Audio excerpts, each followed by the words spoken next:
আমি এই মাত্র কিনেছি এই বাড়িটা, আর এটা বেচে দেবো আমি $1। ওই যে ট্রাকটা ওখান দিয়ে চলে যাচ্ছে, ও এখানে $1 নিয়ে আসতে পারে আর এই বাড়িটা কিনে নিতে পারে। আর যেরকমটা আপনারা দেখছেন, এই বাড়িটা কিন্তু সস্তা নয়, এটা অ্যাকচুয়ালি খুবই সুন্দর। ওই গাড়িটা বাড়ি মিস করলো, ওই গাড়িটাও বাড়ি মিস করলো। ও গাড়িটা দারুণ ছিল, ও বাড়িটা মিস করলো।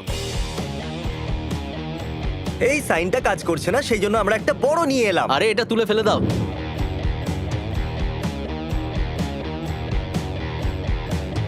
কেউ তো এসেছে, কেউ তো কেউ তো এসেছে। এসেছে।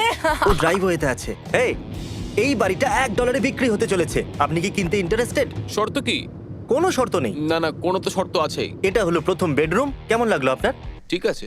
ঠিক আছে, সন্দেহবাতিক মানুষ। এ এতটাই আমাদেরকে সন্দেহ করছিল যে আমরা একে আমাদের ভিডিও দেখালাম, এটা প্রুফ করার জন্য যে আমরা কোনো স্ক্যাম করছি না। 54 মিলিয়ন, এত সাবস্ক্রাইবার। আমি এখানে শুয়েছিলাম টেস্ট করার জন্য, এটা খুব ভালো। গদিও লাগিয়ে দিয়েছি, দেখো কত ভালো কাজ করেছি ওই আমি। বেডের মধ্যে ডেড বডি নেই তো আবার? শোনো শোনো, পিছনের দিকটা তো আরো